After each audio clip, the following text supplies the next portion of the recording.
សូមជម្រាបសួរពុកម៉ែបងប្អូនអរគ្នាបាទហើយនៅក្នុងថ្ងៃនេះដែរគឺខ្ញុំនឹងធ្វើបទបង្ហាញពីបទពិសោធន៍នៃការជិះម៉ូតូបាទហើយម៉ូតូនេះគឺ Aveo 110 110cc ហើយដឹកនឹងបកកេះបាទដឹកថ្មីបកកេះដែរហើយចាប់ទីបានខែដែរបាទតែបទពិសោធន៍ខ្ញុំនៅក្នុងការធ្វើបទបង្ហាញនេះគឺអឺជាបទពិសោធន៍ថ្មីមួយសម្រាប់ខ្ញុំប្រើ Aveo អញ្ចឹងបាទហើយខ្ញុំនឹងធ្វើបទបង្ហាញនៅខាងផ្ទៃខាងមុខនេះបាទចាប់មកហើយតែមយើងមើលតែមរបស់វាគឺបាទតែមានលេខ 110cc បាទហើយតែរបស់វាគឺមានរចនាបថស្អាតហើយនៅម៉ូតូនេះដែរមាន3ពណ៌បាទពណ៌ក្រហមហើយតែពណ៌ខៀវដូចពណ៌ខ្មៅដែរបាទពណ៌នេះគឺពណ៌រាងខៀវពណ៌រាងទឹកប៊ិចបាទអញ្ចឹងយើងមើលទៅស្ដីតែពណ៌ខ្មៅដែរបាទអញ្ចឹងបាទតែយើងមើលក៏តែគឺតែពណ៌ក្រហមបាទហើយចំពោះពូលគឺមើលរូបរាងស្អាតបាទអញ្ចឹងពូលវាអានេះមិនពូលស៊ីនទេខ្ញុំដូរពូលដោយតាមពូលស៊ីនអត់ទៅភ្លឺហើយដាក់ពូលនេះគឺភ្លឺបាទពូលនេះខ្ញុំដាក់ពូលនេះគឺភ្លឺតម្លៃសមរម្យទេបាទហើយចំពោះក្បាលវាគឺនឹងខ្លួនគឺមានលក្ខណៈស្អាតហើយយើងមើលកញ្ចក់វាគឺខុសពីកញ្ចក់វាគឺខុសពីម៉ាក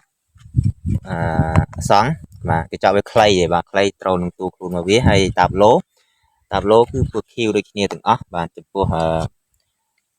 ពណ៌ខ្មៅពណ៌ទឹកប៊ិចហើយនិងពណ៌ក្រហមអីគឺតាប់ឡូដូចគ្នាហើយពណ៌កងតាក់វាគឺសាមញ្ញស្អាតដូចទីមដែរបាទហើយក្លេអីគឺមានរចនាបថស្អាតបាទហើយដៃនេះគឺខ្ញុំលេងបន្ថែមបាទដើម្បីជំនួយមកដល់ទាក់ទាញនៅការលើកសម្រស់បាទ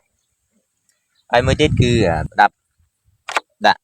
អីវ៉ាន់បាទយើងពាក់អីវ៉ាន់គឺយើងក៏ពាក់បានដូចគ្នាបាទហើយពណ៌សបាទអញ្ចឹងសនេះគឺប្រើសអត់ដូចអាត្រីមទេអាត្រីមវាមាននៅពេលយើងយប់យើងមើលផលិតពណ៌វាចេញពណ៌ឲ្យគឺដេញកន្លែងសបាទនេះអត់មានសប៉ុន្តែរូបរាងដែលវាបង្ហាញនេះគឺដូចគ្នាបាទគឺដូចគ្នាបាទតទៀតគឺចូលដល់រូបរាងនៃតែមរបស់វាបាទអញ្ចឹងតែមរបស់វានេះគឺមានចម្លិចពណ៌ក្រហមហើយ 110cc បាទបាទនេះល្បឿនរបស់វាជាក់ស្ដែងទំហំរបស់វាគឺ 109.20 ជាងឯងបាទចានេះដាក់110ប៉ុន្តែយើងបានតែ109ទេតែមហើយបូមបាទអញ្ចឹងបូមនេះគឺលក្ខណៈមាំល្អហើយខ្ពស់ស្អាតបាទហើយឈ្នឿនបាទឈ្នឿនវាគឺ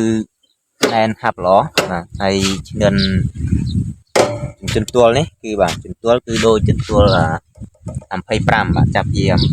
23ឡើងទៅគឺដល់25គឺជន្ទួលវាថ្មីហើយជន្ទួលនេះដែរបើជី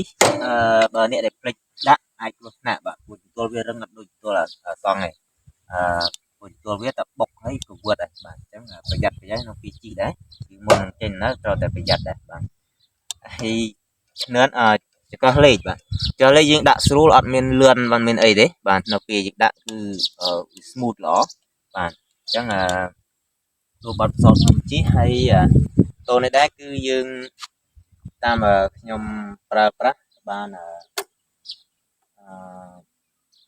1000គីឡូជាងបាទនេះតាម1385គីឡូបាទអញ្ចឹងទៅនឹងដូរប្រេងមកម្ដងបាទទៅដូរប្រេងមកម្ដងហើយ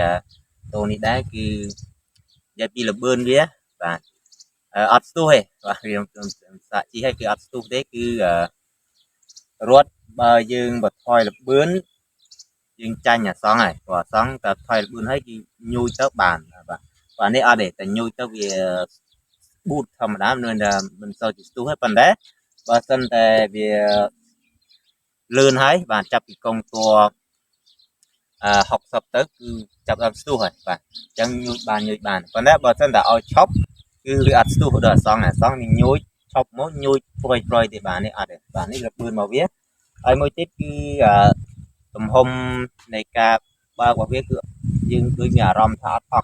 và đỡ xong đấy và xong cứ cana tại dừng bạc đo lịch bún viết lên như ngặt smooth lò còn này anh ấy về này cứ vì ọt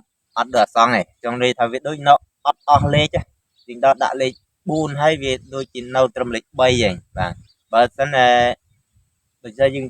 sầm rập ô mò ô ấy cái tàu ô sầm lên vào viết sầm rập đôi sầm rập ô mò ở anh chẳng ấyคือพวกบทพิสูจน์กับปลาประมาณแค่นี้คือខ្ញុំប្រើទៅគឺស្ទុះលឿនហើយសំឡេងរបស់វាគឺទទួលយកបានបាទស្អាតហើយមើលខាងពងសំណាំងរបស់វាបាទចាំមើលពងសំណាំងរបស់វាពងសំណាំងរបស់វាគឺរចនាបថយ៉ាងនេះអញ្ចឹងរាងស្អាតបាទរាងស្អាតហើយស្ថិតងុំល្អដោយtrim អញ្ចឹងបាទអញ្ចឹងរូបរាងវាស្អាតមើលទៅទាក់ទាញភ្នែកម្យ៉ាងដែរហើយឈ្នន់បាទសម្រាប់ជាតិក៏លក្ខណៈស្អាតដែរបាទហើយមួយទៀតគឺកាងនេះបាទអញ្ចឹង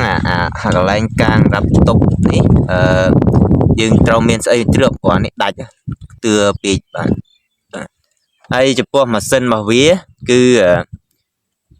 យើងដូរប្រេងទៅតាមនេះទៅ 1000 គីឡូដូរម្ដងទៅដើម្បីការពារប្រេងហើយមួយទៀតលក្ខណៈរបស់វា